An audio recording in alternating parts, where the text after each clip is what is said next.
UP में शानदार जीत को लेकर अखिलेश यादव गदगद हैं। उन्होंने जनता को धन्यवाद बोला, ट्वीट करके कहा कि ये दलित बहुजन भरोसे की जीत है। क्या उन्होंने लिखा अपने ट्वीट में, जरा देखिए।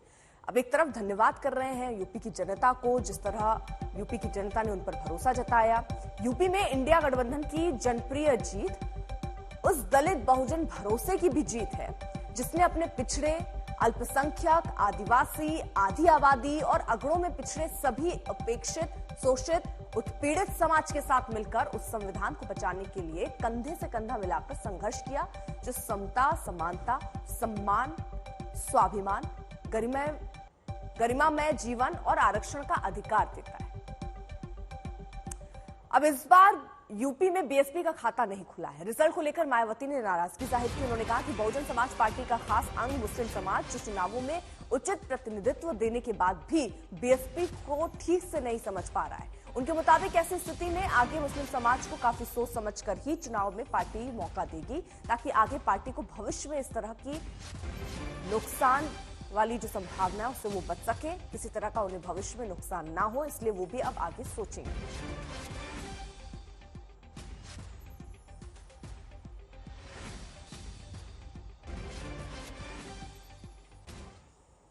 समर श्रीवास्तव हमारे साथ हमारे सहयोगी इस वक्त जुड़ चुके हैं। कुमार अभिषेक हमारे साथ इस वक्त मौजूद है। हिमांशु मिश्रा हमारे साथ हमारे सहयोगी इस वक्त जुड़े हुए हैं और साथ ही साथ मौसमी भी हमारे साथ जुड़ी हुई है।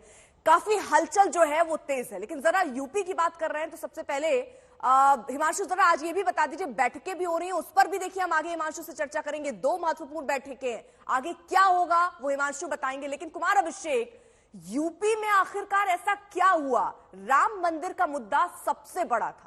राम मंदिर के मुद्दे को पूरे देश में भुनाने की कोशिश बीजेपी की रही, लेकिन बावजूद इसके अयोध्या हार जाते हैं, यानी फैजाबाद सीट हार जाते हैं।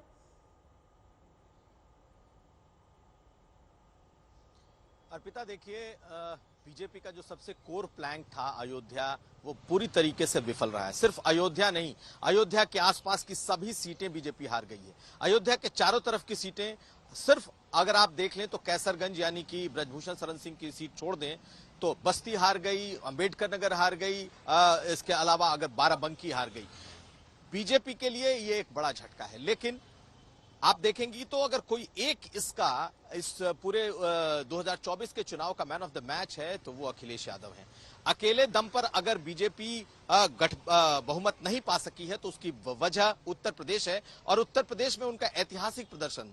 37 सीटें तो समाजवादी पार्टी अपने जब उरूज पर थी तब भी वो इतनी सीटें नहीं जीत पाई थी जितनी इस बार उसने जीती हैं। और एक तरीके से पूरा रिजल्ट इस वक्त अगर आप पूरे देश का देखें तो अकेले man of the match Akhilesh Yadav माने जाएंगे। उनका पीडीएम पूरी तरीके से यहां पर चला है। बीजेपी ने मंथन किया है, लेकिन जो मैं कल से कह रहा हूं वो ये कि जो पिछड़ा, दलित और जो यूथ अनरेस्ट है, ये पूरी तरीके से कंसोलिडेट हुआ है इस बार समाजवादी पार्टी और कांग्रेस पार्टी का जो गठबंधन है, और उसके साथ बीजेपी यही नहीं समझ पाई। यूथ अनरेस्ट में जिस तरीके के मुद्दे उठे, खास करके पेपर लीक, नौकरियां, बेरोजगारी, ये बहुत बड़े मुद्दे बने, और साथ साथ दलितों के बीच जो सबसे बड़ा मुद्दा बना वो था आरक्षण, और साथ साथ संविधान बचाने की लड़ाई। मुझे लगता है कि बीजेपी को इस पर सोचना होगा। और कल जो मंथन हुआ है सीएम हाउस में, जिसमें सभी टॉप लीडर्स मौजूद रहे, उनके बीच भी इस बात की एक सहमति थी कि कहीं ना कहीं जो युवाओं का मन है, जो दलितों और पिछड़ों की टूट है, वो बीजेपी नहीं समझ पाई। समर्थ भी हमारे साथ हैं। समर्थ, समाजवादी पार्टी जिस तरह जिसने परफॉर्म किया उस पर तो चर्चा हो रही है। अपनी जितने परिवार की सीटें थी वो भी निकालती समाजवादी पार्टी नजर आई, कई जगहों पर आश्चर्यचकित करती भी समाजवादी पार्टी नजर आई। कन्नौज में अपना सर्टिफिकेट लेने के लिए थोड़ी देर में अखिलेश यादव निकलने वाले, क्या अपडेट? अर्पिता, अखिलेश यादव का ये पहला चुनाव था जहां पर ना उनके साथ मुलायम सिंह यादव का हाथ था और ना ही उनकी राजनीतिक कारीगरी, लेकिन सफलता के आयाम इस तरह से उन्होंने तय कर दिए कि वो सफलता की लकीर खींच दी जो शायद मुलायम सिंह के समय भी नहीं खींच पाई। और ये देश की तीसरी सबसे बड़ी पार्टी इस लोकसभा चुनाव में समाजवादी 37 सीटों के साथ बन गई। मैं इस वक्त जहां मौजूद हूं, अखिलेश यादव का आवास है, और कुछ ही देर में अखिलेश यादव आप देखें यहां से निकलेंगे। इनकी सिक्योरिटी पूरी यहां पर लग चुकी है और सिक्योरिटी लगी है, और ये आवास है, और यहीं से अखिलेश यादव कुछ देर बाद निकलेंगे कन्नौज के लिए, जहां पर वो कलेक्ट्रेट से अपना सर्टिफिकेट लेंगे, जिसके बाद वो यहां से लेकर चलेंगे, जहां से जाएंगे दिल्ली। लेकिन जो समाजवादी पार्टी के दफ्तर है वहां पर आप देखें तो काफी कार्यकर्ताओं की भीड़ भी यहां पर आ गई है। तमाम तरह के पोस्टर्स भी यहां पर लग गए हैं। कैमरामैन गौरव से कहूंगा मेरे साथ आए और एक बार पोस्टर की तरफ भी दिखाएं किस तरह के पोस्टर्स यहां लगाए गए हैं। जूम करेंगे अगर तो देखिए, जननायक धरतीपुत्र के लाल लिख कर दिया कमाल, इस तरह के पोस्टर्स भी आप यहां समाजवादी पार्टी के दफ्तर के बाहर देख पाएंगे। तो फिलहाल तस्वीर साफ है कि सपा के लिए एक बड़ा दिन इसलिए है, क्षेत्रीय दल है, शायद उन्हें भी इतनी उम्मीद नहीं हुई कि इतनी सीट्स आ जाएंगे, लेकिन जिस तरह से सीट्स आए हैं तो कहीं ना कहीं 27 चुनाव के लिए तो देख ही रहे हैं। उसके साथ ही साथ क्या अभी भी सरकार बनाने की स्थिति में इंडिया गठबंधन है, उसको लेकर भी बीजेपी बात चल रही अपने है। राहुल बहुमत गांधी के आंकड़े से पीछे रह गई, इसमें बड़ा हाथ यूपी का ही है, क्योंकि यहां से काफी नुकसान बीजेपी को हुआ। लेकिन राहुल गांधी बता दें, वायनाड और रायबरेली दोनों सीटों से जीत गए। उन्होंने दोनों जगहों से मिली जीत को लेकर अपनी भावनाएं जाहिर की, सभी को धन्यवाद किया और एक सवाल के जवाब में कहा कि वो दोनों जगह रहना चाहते हैं।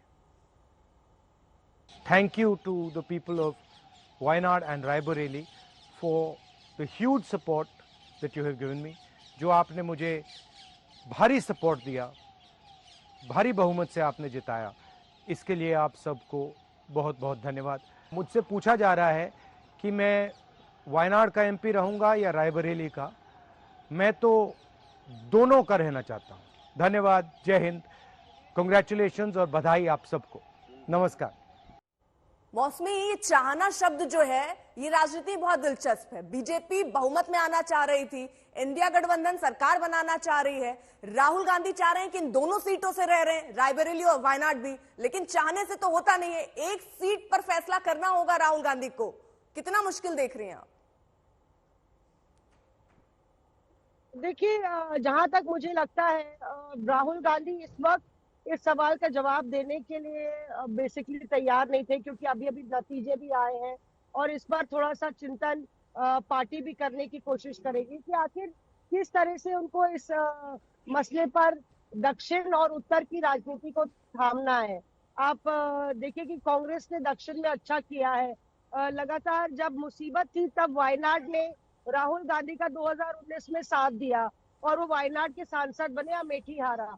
लेकिन इस बार राहुल गांधी रायबरेली से लड़े और सोनिया गांधी और गांधी परिवार की विरासत एक तरीके से सोनिया गांधी ने राहुल गांधी को सौंपी और ये भी कहा रायबरेली में कि मैं आपको अपना बेटा सौंप रही हूँ।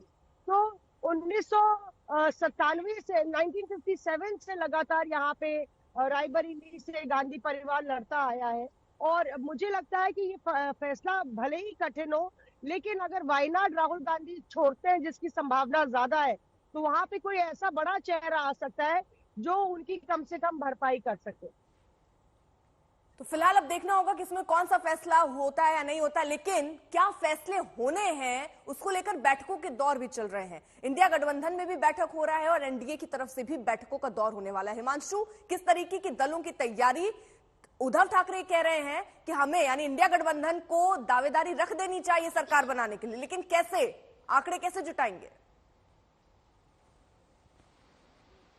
देखिए, बिल्कुल आंकड़े जुटाने के लिए ही जो है आपको दूसरे दलों के साथ बात करनी पड़ेगी। जो बात मैं आपसे कह रहा था, नीतीश कुमार जब एनडीए का साथ आए थे और महागठबंधन को छोड़ के गए थे तो उनके पार्टी दफ्तर के बाहर एक पोस्टर लगा था बड़ा सा, नीतीश सबके हैं।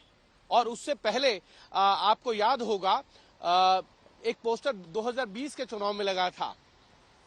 ये सारी चीजें बताती हैं कि नीतीश को अगर पलटी मारनी होगी तो बहुत टाइम नहीं लगेगा और इसीलिए बार्गेन पावर करनी है। और देखिए, बीजेपी ने भी एक सिचुएशन को समझते हुए आज जो है वो एनडीए की बैठक बुलाई है। एनडीए की बैठक बुलाई है। इस बैठक के अंदर जो है वो जो एनडीए के समर्थक दल हैं उनसे जो है समर्थन पत्र ले लिया जाएगा और उसके बाद जो है वो सरकार बनाने का दावा पेश किया जाएगा। अब से कुछ देर में 11:30 बजे जो है कैबिनेट की बैठक है, 12 बजे जो है काउंसिल ऑफ मिनिस्टर की बैठक है। इन दोनों बैठकों के अंदर जो है वो कैबिनेट को डिसॉल्व करने के लिए प्रस्ताव पास किया जाएगा और उसके बाद प्रधानमंत्री नरेंद्र मोदी राष्ट्रपति से समय लेंगे और मुलाकात कर अपना इस्तीफा सौंपेंगे और नई सरकार बनाने का जो है वो दावा पेश करेंगे। अब देखना यह है कि कैबिनेट की ओथ यानी प्रधानमंत्री का जो शपथ ग्रहण समारोह है वो कब होगा। राष्ट्रपति भवन ने भी जो है 5 तारीख से 9 तारीख तक का समय के लिए राष्ट्रपति भवन की जो गतिविधियां हैं